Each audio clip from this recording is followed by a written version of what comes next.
iniciar a nossa gravação, tá? Da nossa reunião, uma aula sobre populações de rios, lagos e florestas, com o nosso professor Marcúcio Antônio Miranda dos Santos, enfermeiro, especialista em saúde da família, mestre em saúde, pela Sociedade de Endemias da Amazônia, pelo FAM, doutor em desenvolvimento regional e meio ambiente pela UNI, sócio fundador e presidente da Associação Beradeiro, conhecida aqui, né, em Rondônia. Seja bem-vindo, Marcúcio. Obrigado. Vou começar. Sinta-se à vontade. Vamos lá. Bom, primeiro, então, agradecer mais uma vez a oportunidade de estar aqui, deixar um grande abraço e saudações aí a todos. Estou vendo a doutora Aida Pereira aí também, deixar um abraço, né, companheira aí de muitas militâncias. E talvez esse material aqui já possa ter sido vivenciado por alguns colegas. A gente vai falando sobre esse tema em alguns espaços e alguns cenários, e acho muito importante estarmos aqui, não eu especificamente, mas trazer o tema, né, para falar um pouco sobre saúde das populações do campo, da floresta e das águas, que é uma política pública, né, uma política nacional. Inclusive, estou aqui em Brasília participando de um encontro nacional de referências técnicas de saúde da população negra, que versa muito sobre o que a gente vai conversar, porque são essas populações que estão nesses espaços aí territoriais. Então, a gente vai conversar um pouco sobre, né, o papel do profissional médico, como que a educação permanente desses profissionais ajuda a colaborar no dia a dia da atenção à saúde dessas comunidades. Né, eu trago muito mais imagens, né, muito mais vivências do que propriamente questões teóricas. Isso daí, tenho certeza que muitos de vocês já vivenciam, já têm acesso, já têm uma vivência, inclusive, e a gente faz uma troca aqui de experiências mesmo para demonstrar como que isso vai se dando aí no contexto das atividades. Eu estou projetando a tela, vai ficar aparecendo só ela aqui para mim, aí alguém me dá um ok se está chegando aí. Se está aparecendo. Bem, está aparecendo. Tá ok, Keila? Dá para ver aí o material, né? Sim. Pronto. Então, eu intitulei aqui essa apresentação o próprio título da política, né? Então, é uma atenção, a questão da atenção integral à saúde das populações tradicionais, do campo, da floresta e das águas. Essa é uma política que já tem aí algum tempo de lançamento, entretanto, a sua implementação ela também passa por muitas questões ainda que são discutidas nos territórios. Então, alguns de vocês devem atuar certamente em territórios rurais, em territórios do campo, né, em unidades básicas de saúde ou em distritos e municípios que estão à beira de estradas, né, de terra, como a gente chama, de áreas rurais no âmbito dos municípios, e também em comunidades ribeirinhas, né, alguns de vocês, certamente, comunidades quilombolas, considerando que o próprio programa Mais Médicos, ele tem essa essência, né, de ocupar espaços vazios, né, em termos de assistência à saúde, querendo fazer o provimento e a fixação de profissionais médicos em territórios que o governo, né, e que as políticas mais locais, ministério, prefeituras e estados têm mais dificuldade de implementar. Então, acho que é muito interessante a gente conhecer um pouco dela, e eu trago aqui alguns elementos mais específicos. É importante a gente sempre lembrar e puxar numa conceituação de que essas populações, elas entraram na agenda do Ministério a partir de 2011, né, com a discussão sobre a política. Então, teve aí um movimento muito pautado na luta de movimentos sociais. Acho que é uma linha transversal nessa conversa, a gente lembrar e resgatar que os movimentos sociais, eles integram as políticas públicas, e é importantíssimo uma aproximação, né, dessa história, de onde que surgiu as políticas, de onde que elas vêm, né, do movimento, elas vêm da busca, da luta dos grupos populacionais que mais precisam e que mais querem, a partir daí, a partir dessa provocação, que é como nasceu o SUS, né, como nasceu a Lei 8080, como as próprias conferências de saúde resultam nas políticas mais organizadas, e a partir de toda essa militância. Então, o Grupo Terra, né, ele trouxe esse movimento para mostrar que existem vidas, existem necessidades no campo, na floresta e nas águas, e a partir de 2011, a publicação da primeira versão da portaria lançou a política, e é a partir dela que a gente começa a dialogar, começa a conversar. Então, ela é relativamente nova, pensando em outras políticas públicas, né? Se a gente for pensar em 1990, nos primeiros movimentos da saúde pública no Brasil, né, do lançamento do próprio Sistema Único de Saúde, tudo isso, então, a partir de muito tempo depois é que veio essas discussões. Então, alguns povos ainda lutam, inclusive, para a implementação das suas políticas a nível de Brasil, e essa política ela é recente, ela caracteriza muito essa luta.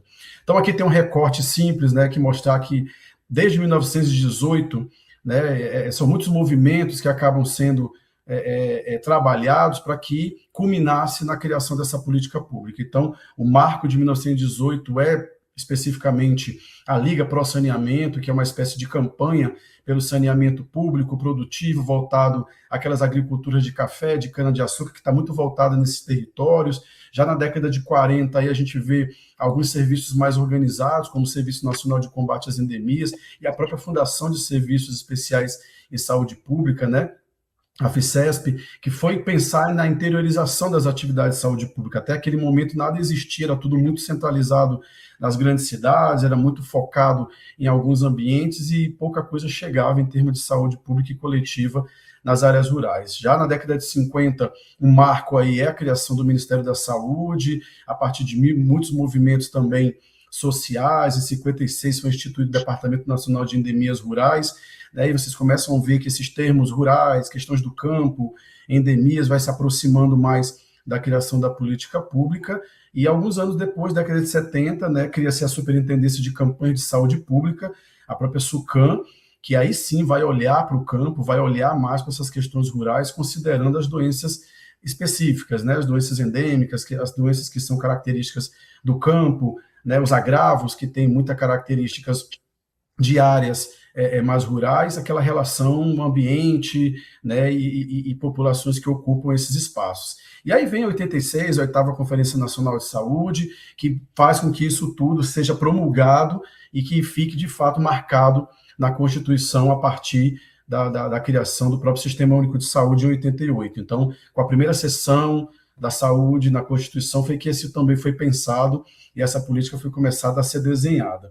Então, assim, tem um termo também que é muito interessante, quando a gente pensa no profissional médico, quando a gente pensa na categoria médica e numa lógica multiprofissional, interdisciplinar, que não pode deixar de ser compreendida, que é a interculturalidade.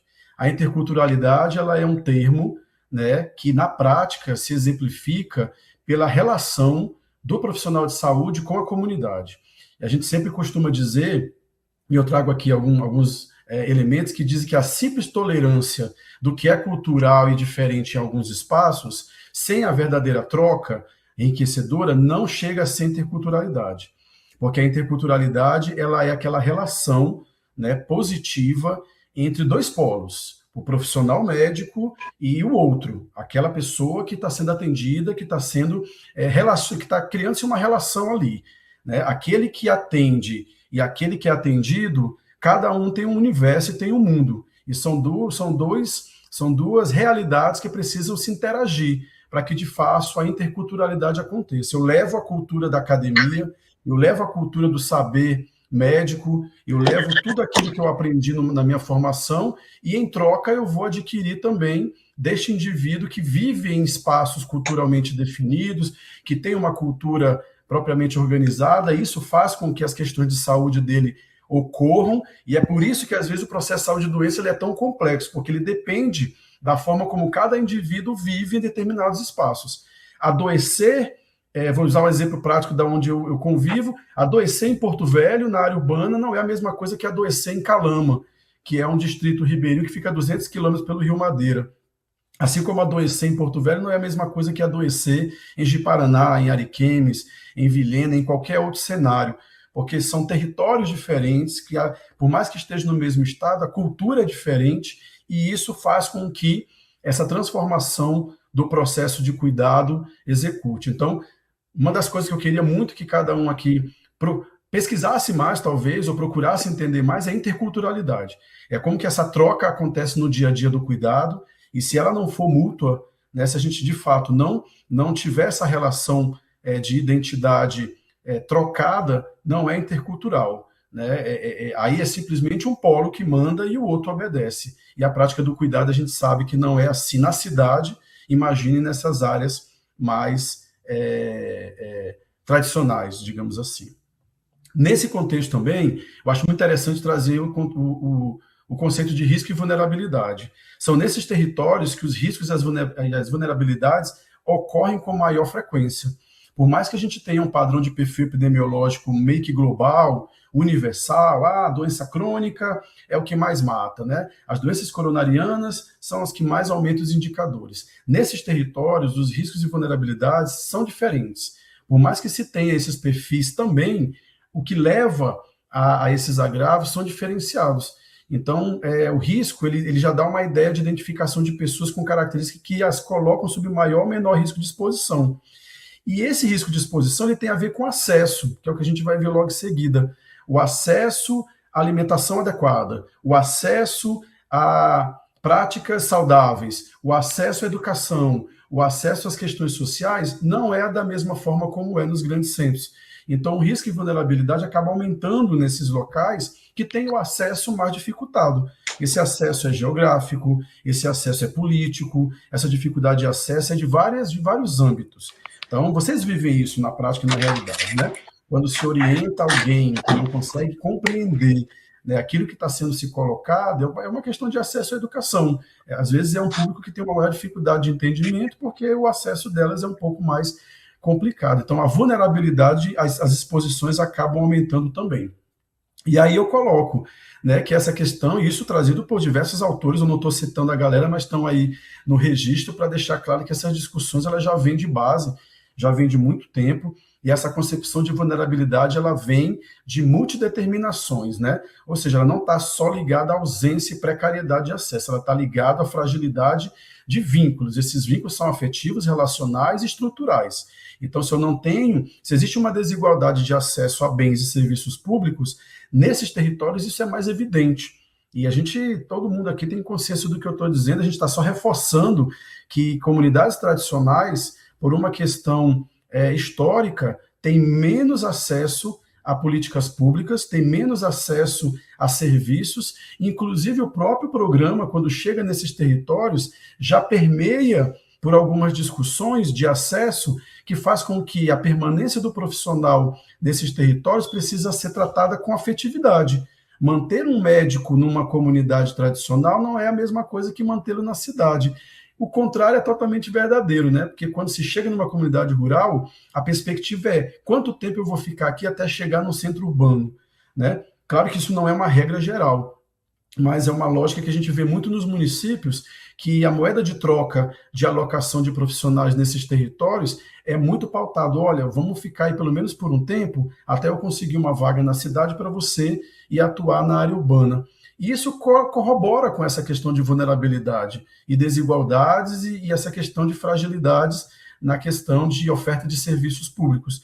Então, o acesso à política pública nesses territórios ela é mais fragilizada, então as questões de saúde, consequentemente, elas são muito mais evidenciadas.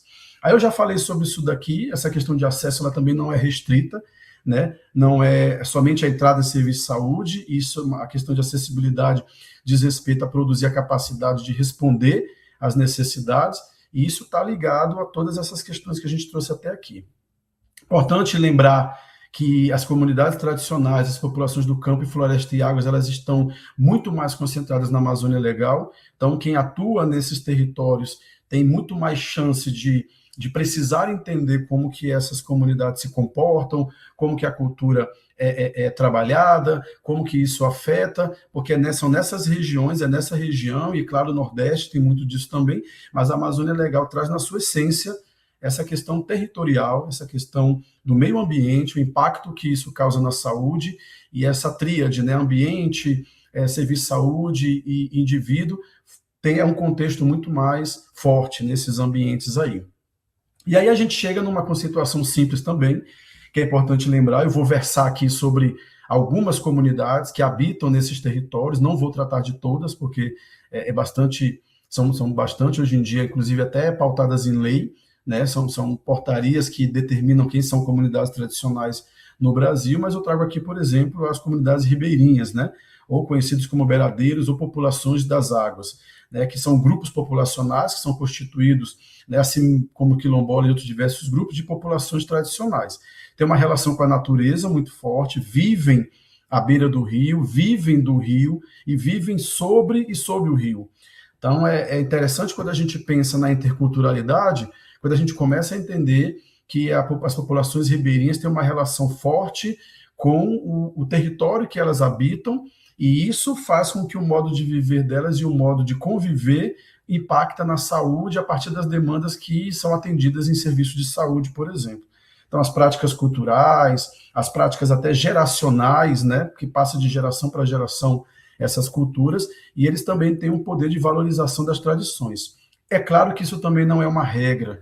Existem muitas comunidades que estão muito próximas do perímetro urbano, comunidades que são muito influenciadas por culturas não tradicionais, mas são muito influenciadas por isso que é imediato, por essa questão da chegada da internet, da mecanização, a troca das práticas humanas de trabalho por maquinário, isso tudo vem chegando com muita velocidade, e isso que a gente está tratando aqui é como se fosse a exceção, porque hoje em dia é muito mais fácil você encontrar em comunidades tradicionais os hábitos que se vive nas cidades, porque isso chega de uma forma muito forte nessas comunidades e rapidamente são aderidas. São sujeitos com forte ligação territorial, isso é muito claro, né? Aquele ribeirinho nato, aquelas pessoas que vivem nessas comunidades, eles têm essa característica muito forte, né? E está ligado muito a essa proteção também desses ambientes, apesar, repito, de que a força contrária ela é muito maior. Então, essa relação hoje, indivíduo e ambiente, e a modernização chegando nessas comunidades, é um desafio muito grande para manter algumas culturas nesses ambientes. Aqui eu faço algumas parafraseações que é ligado muito a essa questão do rio, né? Um rio com letra maiúscula, um rio com letra minúscula, ou um rio em caixa alta, para demonstrar o tamanho da força que esse ambiente tem sobre essas populações. Ela é forte, é uma fonte de contato para essas populações que vivem ali, mas ela também cria barreiras, se a gente for pensar naquilo que necessita das pessoas terem acesso a serviços, e aí de uma forma clara eu estou falando, por exemplo, que em alguns territórios você tem atenção básica instalada, mas não tem atenção especializada. Então, a barreira de um indivíduo sair de alguma comunidade para chegar numa consulta especializada, às vezes faz com que esse indivíduo perca essa possibilidade. Quando ele tem poder aquisitivo de chegar, porque transitar pelo rio tem o seu custo, né? Quem não tem o seu motor, quem não tem sua rabeta, quem não tem sua voadeira, precisa pagar por isso. Então, a gente está falando de acesso de novo, né? De que forma que as políticas públicas são pensadas a níveis locais para levar para essas comunidades o acesso ao cuidado integral, porque a atenção primária é um eixo de cuidado. A atenção básica cuida de determinado nível até onde ela consegue. Depois dali, a especialidade, ou média ou alta. Como que chega nessas comunidades? De forma portátil, itinerante? Quem é que leva? O profissional quer ir? Consegue se fazer? Tudo isso cria possibilidades ou restringe as possibilidades. Então, é em cima disso que a gente trata o rio como um elemento desafiador e potencializador a depender do prisma por onde se enxerga essa questão.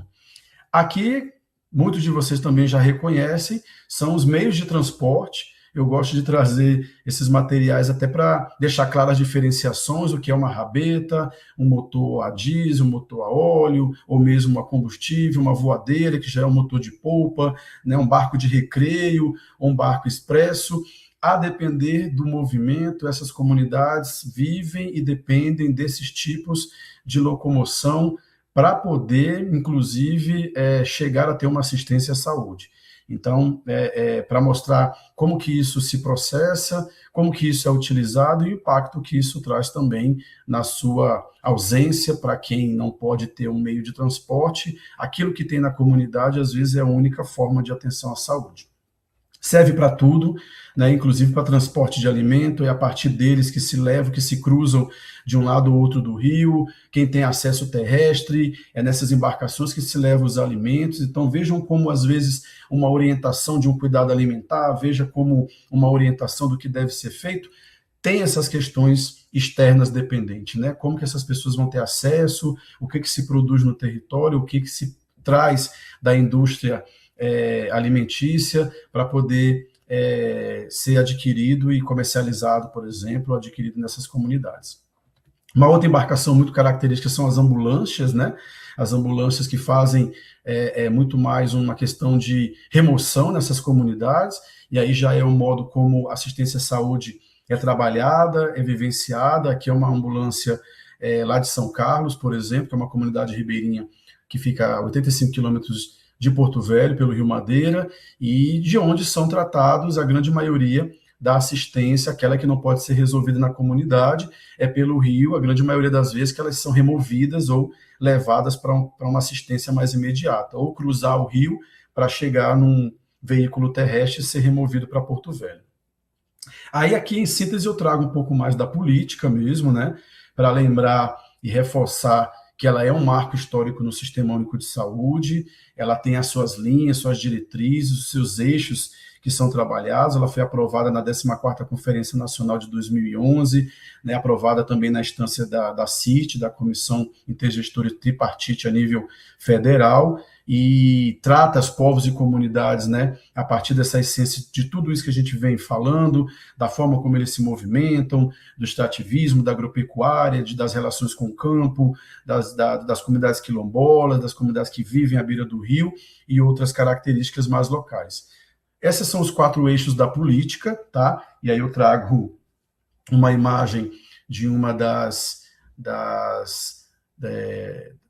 estruturas mais tradicionais que existem, né, da comunidade, uma samaúma, que fica à beira do Rio Madeira, aqui, lá em Porto Velho, né, aqui em Porto Velho, e os eixos que tem aí, que é o acesso à atenção à saúde, o eixo 2, que é a promoção da saúde e vigilância, o eixo 3 das ações de educação permanente e popular, e o monitoramento e avaliação das ações de serviço de saúde. Então, lembrar que tudo aquilo que a gente faz na prática, ou que vocês realizam no dia a dia, de uma forma direta ou indireta, está dentro desses eixos. Atenção à saúde, que engloba todas as linhas de vida, as linhas de cuidado, ciclos de vida, saúde da mulher, saúde da criança, saúde do adolescente, idoso, né, e toda essa perspectiva, as ações de promoção, que são as ações educativas, ações preventivas, tudo que é realizado voltado no eixo da vigilância, e as ações de educação e saúde, ou educação permanente, ou educação popular, que vocês realizam, integram os eixos da própria política. Então, isso é importante lembrar, que tudo que se realiza dentro desses territórios está focado na política nacional de atenção integral a essas populações. Vou pular aqui algumas linhas, mas aí era uma apresentação que mostra um pouco dessa questão, e eu acho interessante quando eu trago esse recorte. Isso aqui é um material público da Secretaria Municipal de Saúde de Porto Velho, que deixa claro que a grande maioria dessas comunidades, elas num ciclo histórico, pensando em Rondônia, né, pensando aí na evolução do Estado, ela sofre impactos ambientais. Então, não tem como falar de saúde das comunidades tradicionais se a gente também não lembrar que a saúde dessas comunidades ela é fortemente, historicamente afetada por questões de colonização, construções de estradas, aberturas de BR, a própria construção da estrada de ferro remota ali em 1872, as próprias usinas hidrelétricas, né? E são movimentos voltados à globalização, voltados à modernização, à potencialização da economia, mas que indiretamente e diretamente impactam no modo de viver e na saúde dessas populações. Então, nós temos aí o advento de grandes problemas de saúde que não existiam antes dessas grandes obras e que depois virou característica local, e isso precisa ser pensado, refletido. Acho que esse momento aqui é muito mais para refletir, para a gente poder lembrar que essas questões estão o tempo todo indo e voltando. Daqui a pouco são novos empreendimentos, são novas grandes construções que vão chegando em determinados espaços, em municípios do estado, e que vão gerar esse impacto, e que sobrecai na saúde, né? Que é importante a gente lembrar que, no final das contas, quem atende todas essas demandas são os serviços públicos e principalmente os serviços básicos, né? São as unidades básicas de saúde. Aqui também lembrar que esses impactos, de alguma forma, acabam também assolando algumas populações. Eu trago aqui imagens da Prefeitura do município de Porto Velho, da grande enchente do Rio Madeira de 2014, né, que mostra aí como que essas comunidades foram impactadas diretamente, imagens das unidades básicas de saúde, né, que vivenciam saúde da família, para ver como que elas ficaram antes, como eram antes, como ficaram durante a enchente e como ficaram depois. E por que eu me provoco a trazer isso? Porque não estamos livres disso em momento algum, né? Por uma questão natural da coisa, por uma questão de barragens, por uma questão de grandes empreendimentos, estamos na iminência constante de termos enchentes. Alguns municípios dos quais vocês trabalham vivem enchente anualmente, né? O inverno amazônico chegando, essas épocas de cheia de rio acabam extravasando por questões da estrutura da cidade, né? Por questões de arcabouço de obras que drenam um lado, mas entopem de outro, a própria ação humana nessa questão de orientação sobre depósito correto de lixo. Então, todo esse movimento ambiental vai gerando isso. E não tem como falar de saúde da população do campo da Floresta das Águas sem falar dessas questões que batem na nossa porta, né? Quando se dá uma urgência em saúde pública, ninguém foge do movimento. A atenção básica é a primeira porta que, de alguma forma, é adaptada para fazer o cuidado e prestar assistência a essas populações. Eu estou trazendo imagens de algumas unidades de saúde da família, aqui é de Nazaré, por exemplo, a gente viu de São Carlos, de Nazaré, como que isso ficou. E aí eu entro num outro tema, que são essas questões dos riscos potenciais à saúde humana, né? Que é uma questão de como que alguns agravos também acabam sendo necessário transitar, pensar, provocar vocês talvez a discutir um pouco mais sobre isso em alguns territórios que atuam, como é, por exemplo, as questões dos impactos ambientais de algumas ações humanas, como é o garimpo no Rio Madeira, né, o grande depósito de metais pesados, especialmente o mercúrio, nessas regiões, e que algumas outras regiões do estado também têm. E eu estou meio que misturando aqui as questões, que é justamente para que a gente tenha o potencial de falar um pouquinho de cada coisa, no sentido de provocar, de resgatar e de lembrar. Ultimamente a gente tem discutido muito essa questão da implementação de análises, né, de taxa de mercúrio na população do estado de Rondônia, considerando essas questões todas alimentares, né, de peixes nativos ou mesmo de tanques. Esses tanques hoje em dia são implementados e construídos em áreas onde já há uma contaminação do próprio solo, né? Se a gente for pensar no ciclo evolutivo do mercúrio, não é somente a contaminação pelo peixe, mas também pelo solo e pelo ar, a partir de queimadas, né? A partir dessa questão, e tudo isso vai impactando nessa questão da saúde humana. Então, passou do tempo de Rondônia ter no arcabouço de oferta de serviços de saúde o exame laboratorial para identificar a taxa de mercúrio, já que já tem muito estudo aí desde a década de 70 que mostra que várias afecções e vários agravos de nível ginecológico, cognitivo, de várias ordens, estão voltadas à intoxicação por metais pesados. Então, a gente não consegue ter isso hoje porque não faz parte do escopo do Sistema Único de Saúde, e muito menos do Sistema Único de Saúde local. Isso aqui eu vou passar, mas é para mostrar um pouco das áreas que a gente reconhece como áreas tradicionais. Aqui a área ribeirinha de Porto Velho, aqui já mostra também a área de territórios rurais, que são os distritos, né, à beira do rio, que a gente chama de populações do campo, que a grande maioria estão alocadas em áreas vicinais de estradas. Como que essa questão de mapeamento é interessante a gente identificar. Aqui, por exemplo, é uma área quilombola, né, do Forte Príncipe da Beira, o mapeamento daquele território, para ver como que é diferente, né, quando a gente está em algumas áreas mais urbanas, como pensar a territorialização, como pensar diagnóstico local de saúde, como pensar o cadastramento de comunidades rurais, pensando na distância que são, né, em cada áreas dessas, das habitações de cada território desses. E aqui é um exemplo, por exemplo, de como que é o mapeamento de uma área quilombola que tem a sua predominância de área rural, né, de vegetação, e algumas casas ali alocadas em determinados espaços, entre rios, inclusive, nessa região.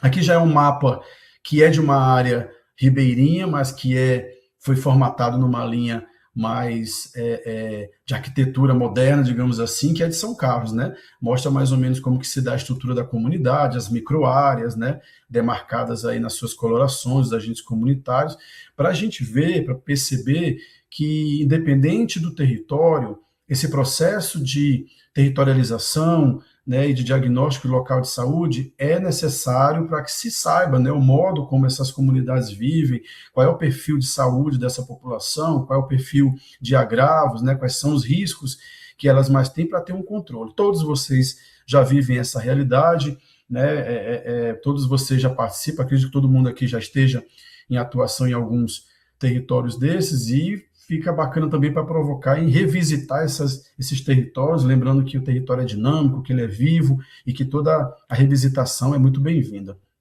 Aqui eu trago uma vivência particular, né, de revisitar o território com a comunidade. Aqui estão membros da comunidade de São Carlos, né, uma tarefa de cartografia social que nós provocamos a comunidade para fazer. Eu acho que é uma coisa bacana para vocês provocarem, que é o mapa da unidade básica de saúde, o mapa do território da equipe, ser visitado pela própria comunidade, para ver se eles se reconhecem, eles conseguem visualizar as áreas onde eles estão inseridos, atualizar o mapeamento junto com os agentes comunitários, junto com a equipe, para de fato saber, porque às vezes a gente chega numa unidade, o mapa já está pronto, o território já está definido, fazer um movimento de reterritorialização às vezes não é possível, mas eu acho que uma reunião onde chame a comunidade para esse diálogo é legal. Aqui tem a equipe de saúde de lá, juntamente com a comunidade, representantes, revisitando a comunidade. Inclusive, aí nós fizemos um diagnóstico interessante. Muitas áreas não existiam mais,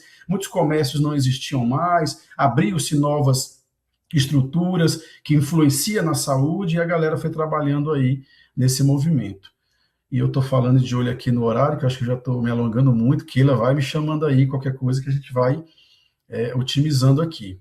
Daqui para frente são muitas imagens, né, e muitas fotos, né, e a gente se pergunta quais singularidades dos territórios que vocês atuam. Então, se a gente pensa em mapa e em território, eu levo vocês a provocar e até escrever aí no chat, né, o que vocês têm de singular no território de vocês. Eu trabalho numa área onde a população é do campo e a X doença endêmica é a principal. Ou então, na minha área, por mais que seja território rural, não há doenças endêmicas, a gente não tem malária, não tem dengue, ou a leishmaniose é muito característica, né, que no estado a gente vê essa diferenciação, por exemplo, ou então as doenças crônicas, que é muito característica de todo lugar, não é bem controlada no meu território. Então, é uma pergunta para provocar vocês, o que tem de singular no território, né? Vocês já conseguiram fazer um levantamento onde vocês hoje pudessem dizer o que o território de vocês tem que é característico daquela região onde vocês atuam? Acho que é uma pergunta bacana, até para vocês se aproximarem da realidade, né? Se ele é rural, se ele é do campo, se ele é da floresta ou é das águas, o que tem de singularidade naquela região? Eu acho que é interessante para a gente discutir. Isso aqui é uma propaganda de um curso, né, chamado Começo, Meio, Começo, que é voltado para a formação de trabalhadores e trabalhadoras que atuam no cuidado em saúde das populações do campo, floresta e águas em diferentes territórios.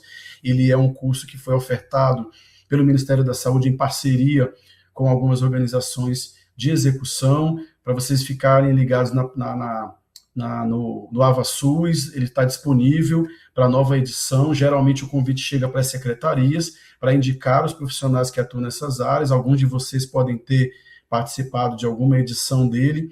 Eu acho bem bacana, porque ele aproxima muito dessa conversa, né, trazendo toda essa questão de saúde dessas populações. O Mais Médicos para o Brasil, que já é um potencial, e aí a gente fala dessa figura médica no contexto da equipe, né, o profissional médico no contexto multiprofissional, né, atuando nisso tudo que a gente está falando, né, na questão do território, na questão do atendimento multiprofissional, na questão da educação popular em saúde, né, no diagnóstico daquela comunidade, trazendo as ações de prevenção como eixo principal, que é o que vocês aprendem nessa formação, né, tendo a política, tendo o programa como programa de formação, e esses elementos são trazidos. Algumas questões aqui para a gente só discutir relacionado a essas comunidades, que o cuidado em saúde mental, prevenção das violências, saúde do idoso, adolescentes, as questões ambientais e de mudanças climáticas, prevenção de IST e o cuidado do trabalho e da trabalhadora, como que isso é feito nos territórios, né? Acho que é para a gente também se provocar e perceber como que isso está nas agendas, né, de vocês enquanto profissionais de saúde da família, profissionais de equipe, saber como que isso é trabalhado, se isso tem um potencial nesses territórios, né? Porque na grande maioria das vezes esses espaços, esses territórios são espaços onde essas discussões são feitas fora do campo da saúde, né? Às vezes elas são discutidas, se discute ambiente em outras áreas, mudança climática em outros movimentos. Eu acho que é interessante trazer isso para o dia a dia da UBS para poder discutir. Aqui eu trouxe alguns elementos, né? Tá meio um infográfico aí, é muito mais um atlas, só para trazer alguns recortes de discussão. Quando se pensa em saúde de populações do campo, da floresta e das águas, os indicadores vão mostrar que algumas populações são sempre mais atingidas e o nosso desafio são as ações de saúde que vão impactar na redução de casos, na redução de agravos nesses territórios.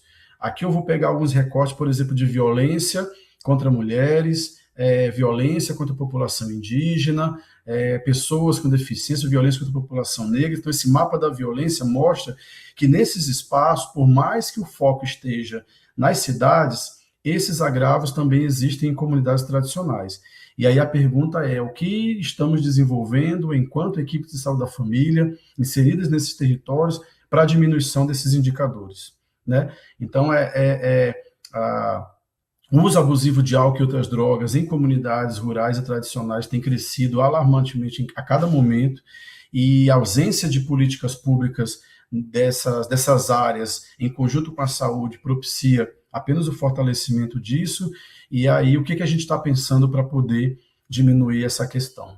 Quando se pensa em violência contra a mulher, então, a conversa é muito mais forte, é muito mais ampla, e se a gente for pensar no estado de Rondônia, com a característica proporcional que ela tem, faz com que a gente se aproxime dessa realidade, e a minha provocação é o que a gente também, enquanto profissionais de equipe de saúde da família, podemos fazer para que essa realidade diminua.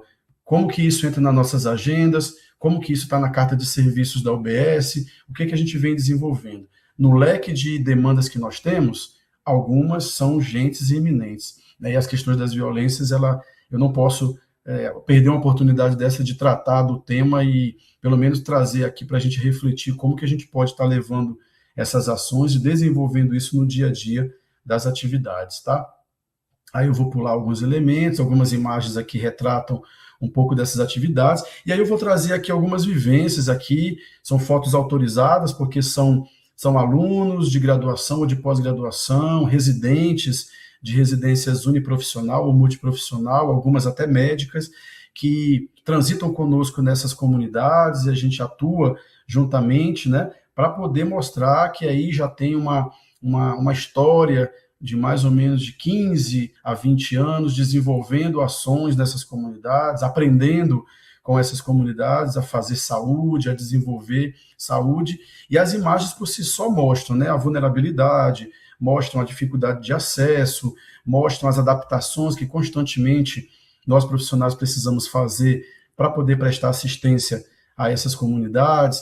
Em determinadas épocas do ano, as adaptações precisam ser feitas por conta das questões ambientais, das enchentes, das alagações, e isso tudo, o que a gente vive, vocês também vivem por aí, para aproximar e deixar as perguntas, como que a gente adapta isso, como que a gente enfrenta essas realidades, né, que existem em cada cenário, né?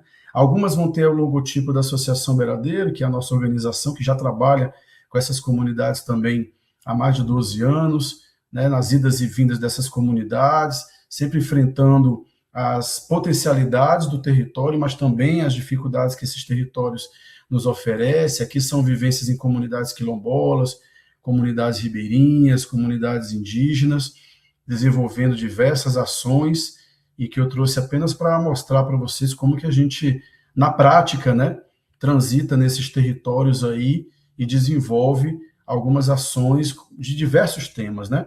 Tanto da prevenção das ISTs, HIV, AIDS e outras ISTs, a própria tuberculose, prevenção das violências em diversos espaços, em diversos cenários, para que vocês se aproximem. Algumas realidades têm a UBS fluvial, né? Nós não temos essa particularidade aqui no nosso estado, mas a gente às vezes faz uso daquelas que os vizinhos têm, como a UBS fluvial de Humaitá, que fornece apoio para as nossas ações também. Aqui, por exemplo, algumas imagens das nossas vivências nas associações quilombolas, aqui é em Santa Fé, alguns de vocês devem transitar nessas áreas, talvez tenha alguém aqui de Costa Marques, aqui com a matriarca, Dona Mafalda, lá dessa região, associação que fica no território.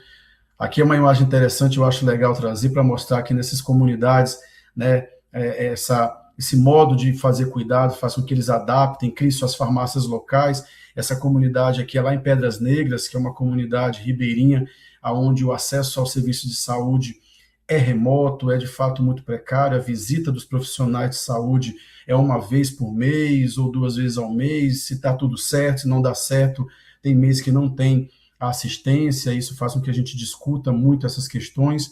Aqui também são imagens lá de Pedras Negras. E aqui mais imagens dos projetos, das atividades que a gente realiza, que eu vou passar aqui. São diversos projetos ao longo desses anos, mas todos eles desenvolvidos em áreas rurais, áreas de comunidades tradicionais. E eu trago justamente para exemplificar que, independente do tema, a gente tenta levar para essas comunidades para mostrar que é possível, que a gente consegue desenvolver ações de saúde voltado a diversos temas, né, para poder levar acesso a essas comunidades. Bom, era isso que eu queria trazer, para não tomar também muito tempo aí de vocês, e muito mais abrir aqui a oportunidade para a gente dialogar, tirar dúvidas, perguntar, e de ouvir vocês também, como que vocês fazem saúde aí nos territórios, e quem é aqui de comunidade tradicional, né? Que acho que chega o momento da gente reconhecer quem é profissional de alguma área dessas aí, seja terrestre, seja ribeirinha, ou seja de comunidade indígena, talvez. Acho que é o momento da gente conversar um pouquinho. Toca para a Keila aí.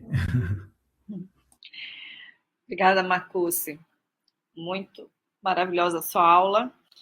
E agora a gente está aberto, né, para a rodada de conversa. Vamos ver o que o pessoal, se tem alguma pergunta, alguma questão para debater aqui agora em relação a essa população. Vamos lá, pessoal. Alguém? Elza aqui, boa noite. Está dando para me ouvir?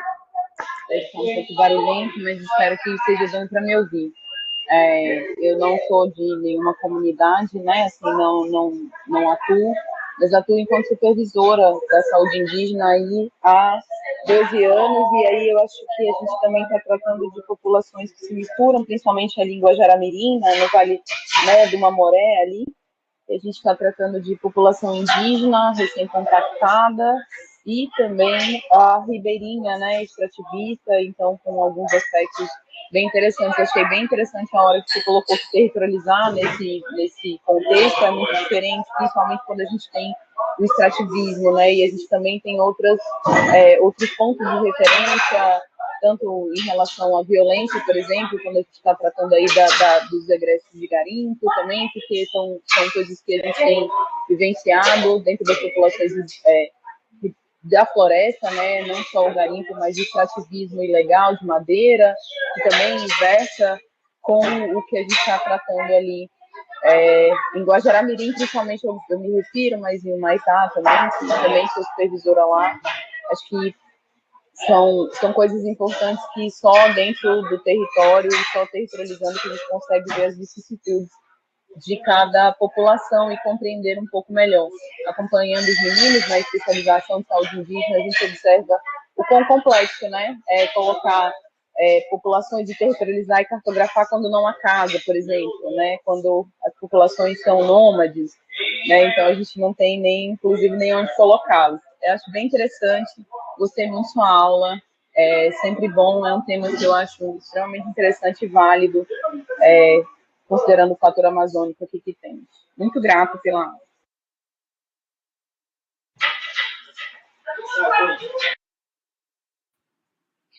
Doutora Ida? Olá, boa tarde. Marcuce, pela apresentação, pelo seu trabalho, pela coragem, né? É muito bom a gente poder revisitar tudo isso, porque às vezes a gente está num mundinho que acaba esquecendo o que está acontecendo um pouco mais distante, né? Eu sou uma beiradeira, me criei ali em São Carlos do Jamari, e eu conheço essa realidade desde sempre, porque eu vi as mulheres ali, quando engravidavam, elas dizia uma para outra assim que a fulana está com o pé na cova, né? E ao longo de todos esses anos parece que isso não mudou muito, né? A gente tem visto aí a morte de mulheres na gravidez e no parto que não consegue reduzir, né? Aliás, no ano de 2025 isso mais que duplicou em relação ao ano de 2024. Isso me preocupa muito, porque a gente tem feito tanta coisa, né? O Ministério faz tanta coisa, mas as realidades são tão diferentes. E eu fico pensando, sabe, Marcos, quando a gente fala muito em plano de parto, aí eu fico pensando, gente, para mim, isso é a mesma coisa que você fazer um plano de inauguração da casa sem ter um plano para construção. Né? A gente não tem um plano de gravidez para essas mulheres. Elas engravidam assim, vão engravidando, não tem um plano de contingência, ela não sabe como é que ela vai chegar na cidade, com quem vai deixar os filhos pequenos, não tem uma rede. Isso não está estabelecido. Né? É um acontecimento atrás do outro, de forma inesperada, que culmina com a morte de todas as mulheres. Que a morte das mulheres, aí, né, são essas mulheres que morrem, né? A gente sabe quais são as mulheres que morrem, são essas, as ribeirinhas, as quilombolas, as mulheres do campo, aquelas que têm dificuldade de ter acesso, né, aos serviços de referência. Então, assim, a mortalidade materna ela é um evento sentinela, né? Da mesma maneira que a gravidez na adolescência, é um evento sentinela. Você tem significa que tem muita coisa por trás acontecendo, né? Assim, um rastro de desigualdade, de iniquidade acontecendo. Né? Então, isso precisa mudar. Né? Foi falado aqui no começo sobre a planificação, e desde 18 que a gente planifica, e eu não vejo esses indicadores mudando, nem de morte materna, nem de morte de criança, e nem de gravidez na adolescência, e nem de nada. E eu fico pensando, o que nós estamos planificando? Qual é o plano, afinal, que nós estamos fazendo para, de fato, mudar os indicadores e salvar vidas? Tanto a questão da violência que você colocou, a quantidade de mortes de mulheres na gravidez e no parto foi igual ao feminicídio. Olha que coisa louca, os dois são absurdos, né? E se igualam nesse país de iniquidade. Então, assim, é bom ouvir que tem tanta gente fazendo, mas assim, o que a gente pode fazer que ainda não fez? Né? O que a gente pode melhorar para reduzir, de fato, essas mortes desnecessárias e reduzir essa iniquidade? É a minha pergunta e a minha reflexão. Foi bom ouvir você, muito bom. Professor, eu queria colaborar com a professora Aida e dizer uma questão que é muito importante para a gente refletir. A figura médica, ela sempre vai ser um diferencial no contexto da PS, da saúde pública. Um profissional médico que consiga desenvolver dentro de um território, né, esse diálogo, essa reflexão, né, ou minimamente levar a provocação da equipe para que as suas ações sejam pautadas nesses indicadores, é possível que algumas realidades comecem a acontecer. E eu estou puxando porque é o espaço que nós estamos, né? Eu sempre costumo dizer que território que tem um profissional médico alocado, e eu estou falando mesmo dessas comunidades afastadas, ribeirinhas, por exemplo, e a fala dele é uma fala de muito potencial, porque aqueles agentes comunitários, aquele enfermeiro, aquela equipe que não sendo médico, eles vão estar ali o tempo todo. Então é como se fosse a peça o filho da casa, né? Aquela, como é que se diz? Que santo de casa não faz muito milagre. Mas a fala do profissional médico e o movimento que ele faz para tentar reduzir esses indicadores, ele tem um potencial diferenciado, principalmente de chamar a equipe, de tentar organizar um trabalho voltado à diminuição desses dados, a olhar alguns públicos mais vulneráveis, né? E não somente reproduzir aquele cuidado que já está instituído, que é aquela agenda específica, aquele atendimento dentro da unidade, porque a realidade, infelizmente, é a que vigora. Aquilo que acontece às vezes na cidade acontece em área rural. A equipe atende dentro da UBS, espera a demanda espontânea chegar, depender da queixa, a gente atende. Mas o trabalho mesmo de território, desse diagnóstico, de tentar fazer com que, a partir de uma análise intercultural, como que eu vou falar de violência num cenário onde a prática sexual é cada vez mais precoce? Como eu vou falar de violência contra meninas e mulheres se a grande maioria desses personagens começarem a iniciar atividade sexual em casa com um parente, um primo, aos 12 anos, ele com 15, 18, seja qual for. Então, assim, isso tudo é muito sensível e que a figura médica, trabalhando isso com a equipe, consegue fazer com que esse tipo de atividade, esse tipo de demanda seja trabalhada com a normalidade que precisa ser, para que a gente não demande para os grandes, as cidades ou os serviços especializados somente a consequência, né, que são as questões já mais complexas a serem atendidas. Então, pensar que a educação em saúde, que a promoção da saúde, de prevenção, nesse campo, que é um exemplo que a gente está usando, precisa ser realizado no contexto da atenção primária em saúde desses territórios. Sem medo, né, mas, claro, com muito cuidado, com criação de vínculo, usando a linguagem da população, né, trazendo eles para essa discussão. Isso precisa partir de um vínculo criado. Então, a gente precisa fazer com que isso seja uma prática cotidiana nesses cenários para que a gente possa reduzir. Porque o que revigora, né, o que acaba acontecendo de constância nessas comunidades são essas práticas mesmo, que a gente, infelizmente, ainda vê. Mas o que eu estou querendo dizer, em síntese, é que o potencial do médico nesses territórios para trabalhar esses temas que comumente não são trabalhados, ele é diferenciado. Ele é diferenciado, porque todo mundo vai enxergar que aquela peça importante da equipe, que geralmente não está no território, porque a rotatividade é muito grande, a ausência dele é muito mais constante, está trazendo essa temática como importante para o contexto da equipe. Então, quando ele traz esse tema, é diferente, porque é comum o enfermeiro trazer, é comum o agente comunitário relatar, mas a figura médica trabalhando essas temáticas, dessas que a gente discutiu aqui, a prevenção de IST, prevenção das violências, redução da gravidez na adolescência e outros temas, é diferente, porque isso vindo de um profissional médico é o raro. Então, sendo raro, o olhar é diferenciado. Então, as tentativas que já foram feitas pelos demais profissionais, elas não têm o mesmo peso quando um profissional médico leva isso para o contexto da equipe e para o território. Então, isso eu vejo na prática. Quando eu encontro um profissional médico que tem esse entendimento e leva isso para o dia a dia, a coisa acontece com potencial maior. E aí a equipe toda acompanha e a comunidade também consegue perceber que é uma pauta que tem que ser trabalhada. Eu acho que é uma provocação que a gente tem que refletir e, quem sabe, trazer isso para o contexto do nosso dia a dia também e apoiar, porque, de fato, os dados refletem uma realidade que está cada vez mais difícil aí, a gente tem que enfrentar ela.